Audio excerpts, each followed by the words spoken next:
Resident Evil has had quite the resurgence over the last few years. We've had number 7, we've had remakes of 2 and 3, and now we're getting a remake of 4 and we're getting number 8, Village. But I'm worried with 4 that it's going to mean we're going to be moving back into the action resi and Village might take influence from it. So let's jump into it and see what's most likely to happen. Hi, Estelden here. I want to start off by saying that current Resident Evil is one of my favourite series going around. I think it's truly incredible, not just as a horror experience, but the overall game design, really good stuff. And starting out with 7, improving things dramatically with Resident Evil Remake 2. And then we got 3, which, that's probably the first time that the current iteration of Capcom has left me a little bit concerned. That sort of knocked things off a little bit. Resident Evil, for me, it was right up here, one of the top games, whether it's The Witcher or any of those, really fantastic, but it's sort of gone down a little bit in my book because of Remake 3, so we can only hope from here things are only up. Capcom have done a really fantastic job of winning back consumer trust. Not only did we have the Resident Evils, but they also had Devil May Cry 5. They released Monster Hunter World. A lot of people really loved that, and it seemed like it was just a win-win for everyone. They were making good games, people were buying them, sales were way up. But we know with Capcom from the past that that's not always enough. They look at what they're doing and go, yeah, things are going pretty well. How can we make them better? How can we bring in more money? And what they did back in the mid-2000s with Resident Evil is they looked at the series and thought, right, we've made Remake. That's been fantastically received. People have loved it. We want to get those sales right up there as well. So let's try and combine it in with the more accessible action genre, and then our sales will really go flying up. And I'm worried that they're going to repeat that mistake again, because while Resident Evil 4, I can say it's a great game, objectively a very good game. It was actually the first Resident Evil I played, but I think it was very detrimental to the horror genre. A lot of people enjoyed it, but it meant they had to follow it up. Capcom followed it up with something that felt a bit lackluster in 5. Really just completely lost track of things. The wheels really fell off with 6, and then they were stuck in a real rut for a few years. I hope that they don't repeat the same mistakes. They need to look at what worked in Remake 2, look at what didn't work in Remake 3, and I will kind of go into why that didn't work in a little bit. But they need to look at what consumers actually like, because that's going to continue to build that long-term following that'll keep the series staying relevant, rather than falling off the rails like it did in years gone by. So as I said, Resident Evil 4, first Resident Evil game I played, I enjoyed it, but it didn't really sell me on the series as some fantastic must-play like I thought it might have. I thought it was pretty cool. There was some really nice third-person shooting going on, a few cool, cheesy story moments that kept me engaged, but it didn't really have that hook in. It didn't feel as unique as I was expecting. Then I went back and played Remake, and wow, that game is incredible. It is one of my favourite games ever. It almost felt to me, as someone who absolutely loves point-and-click adventures, it felt like the perfect blend of puzzles and then also kind of like action-oriented horror gaming. I know it's not an action game, but just having that sort of gameplay in what felt like a point-and-click adventure to some degree, that's where I really felt like they were really onto something, and I couldn't believe that they'd stopped doing it. I invested more into the series. I found really interesting stuff in the other games, 2, 3, Code Veronica, and that led us into now, where I bought Resident Evil 7 day 1, hoping we'd get back to that classic horror pedigree that they'd had in the past, and I thought they really pulled it off. It wasn't as good, I'd say, as Remake or some of the real classic resis, but it was a step in the right direction. It was a really cool game. Unfortunately, the latter half of the game, I felt like they started to just go down the real bad Capcom territory, where they focus more on some spiritually type stuff. You have to chase a ghost around, and then it gets a bit more actiony towards the end. While the first half was absolutely fantastic with the Bakers and the awesome horror elements. They were really cool. Remake 2 did the same thing. The police station, incredible. Probably my favourite instance of a horror game ever, where you've got Mr. X chasing you around, you've got the design of the police station, you've got all of these interesting puzzles. And then you get out of there, things get a little bit more streamlined, not quite as cool. You've got like a lab and you've got some boss fights. To me, not as special as what they pulled off with Mr. X and the police station. That was, to me, probably Capcom's high point ever. I found it to be so good. And then I played Remake 3, and I went into it. I bought that game day 1. I saw that there wasn't going to be A and B playthroughs, and I thought, well, That's fine. I'm going to 100% this game. I'll finish it off first, and then I'll play on the hardest difficulty, and I'll keep on playing, because this is no doubt going to be just fantastic. We've got Nemesis this time instead of Mr. X. Surely he's going to be twice as good. They've learned everything from 2, maybe a couple of little mistakes here and there. What are they going to pull off this time? And Remake 3, I finished the main story, and then I uninstalled it. It was absolutely crap. It was a absolute joke compared to the second game, and I don't understand how they got to that point. I know it was a different studio, but Capcom would have had a lot of input and advice from the team working on 2. I'm sure they would have been working alongside each other to some degree to get things right. Instead, it was just a cheesy knockoff to some degree. Seeing Nemesis shooting you with a rocket launcher, that just wasn't the same tone as we got in Remake 2. I know Resident Evil is not meant to be super serious. I mean, for fuck's sake, there's a mode where you play as a jumping tofu in some sections, so I'm not expecting it to be like hyper realistic. But surely you learn from some parts of it. You design the game more so around the police station stuff, and I was expecting to get that in the city streets, where we'd be getting far more of like Nemesis chasing you around, awesome little moments like that. Instead, I actually had a moment where I entered a building with Nemesis following me. I got in there and then I flanked him around, left the building, and then Nemesis appeared in front of me. So he's teleporting around. He's not designed the same way as Mr. X. I don't know what they were doing. Maybe it was a glitch, but the whole thing just seemed more like it was all predetermined rather than organic like with Mr. X. So my overall worry is that Village is going to take more of that. Now that they're doing the remake of 4, that's going to be the direction they're working towards. And hearing some of the things about Village have got me a little concerned. So taking a look, the first thing that concerned me, and this came out a day or two ago, was that they've said that Resident Evil VIII Village is going to be the longest RE engine game to date. So that includes 7, Remake 2, and Remake 3. I don't want to hear that with Resident Evil. What I want is high replayability, not necessarily a long original campaign. Because the games in the series that have the long campaigns, of games like Resident Evil 4, 5, and 6. They're the actiony games. They're the ones to me that just, they really fall short and they miss the mark. I don't want more of that. I want more of 7 and Remake 2. I want you to steer clear of just the one and done campaign that is long and has all of the action stuff, because that to me, it's not unique. I can get that in a lot of other third-person shooters that come out these days. Just forget it. Just focus on the good stuff. Now, there's been a lot of rumours, and these came out around 3 or 4 months ago, but I don't think they've really been documented or brought up so much since. So there was like a tech demo that went out.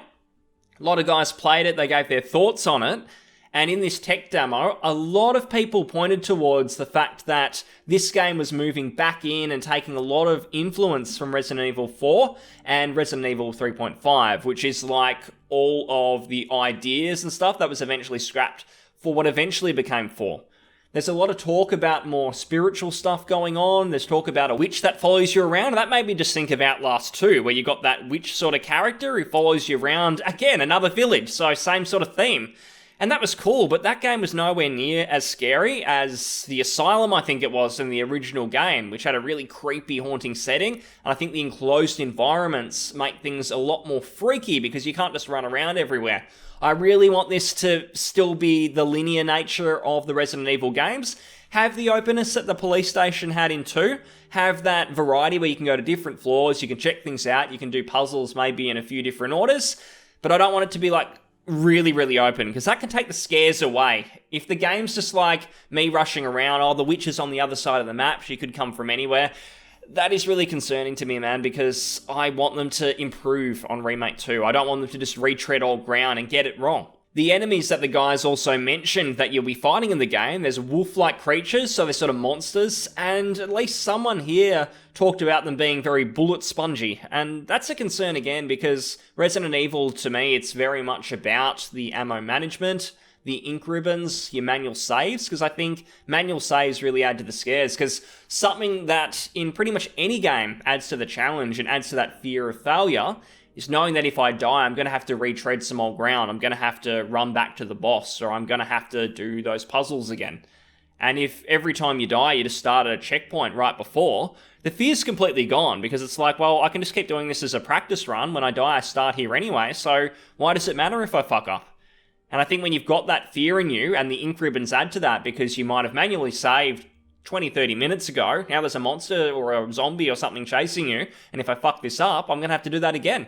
And it just adds, like, internally a lot of really awesome fear and a lot of awesome moments. So the fact that the enemies are bullet spongy, please don't let that mean that it's going to be all action focused. I'm going to have clips of machine guns and shotgun ammo and everything. I'm just going to be shooting them up everywhere, because that tells me they're going in the wrong direction, and we're not going to get something like Resident Evil 7 and beyond again, because if Capcom bring this out, it sells well, that's going to be it. They're going to keep doing it. They're always dictated by sales figures, and I have a growing concern with that one.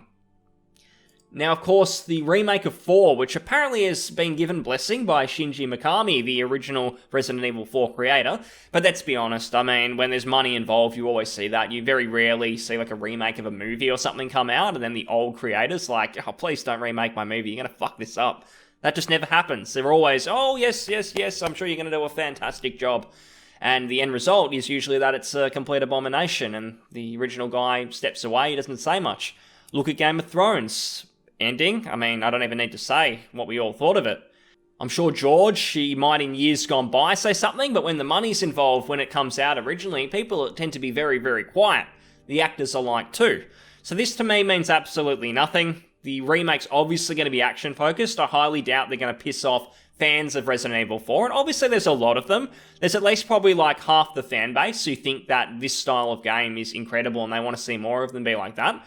That's fair enough. I don't have a huge problem with there being like a spin-off series, something else where this is the focus, and I did want to mention something that concerned me is apparently Village, Resident Evil 8, a lot of the influence and a lot of the initial work on that game was apparently something to do with Revelations 3, and I've got to say that the Revelation series, not a big fan. I played them on the Switch a few years after they came out, and to me, they were worse than like Resident Evil 5 and 6. It was just really, really basic stuff. It just felt like it was like half actiony. They tried to put a few classic things in there. And for me, it just didn't work at all. And the first one, especially on 3DS, garbage. Absolutely garbage game that I had to really force myself through. So I hope that that doesn't really play a part in kind of defining the game. I hope they might have had some initial concept stuff, like maybe the story, maybe some areas. Those, I'm sure, are probably fine, but hopefully not the gameplay and how that all kind of transpires.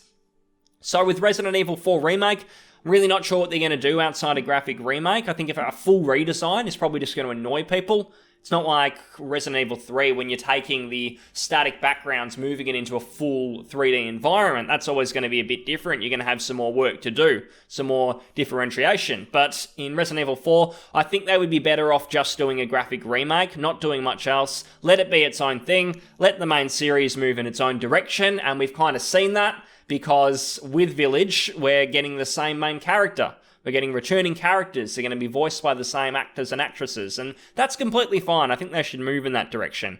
I know that Chris Redfield's going to be back.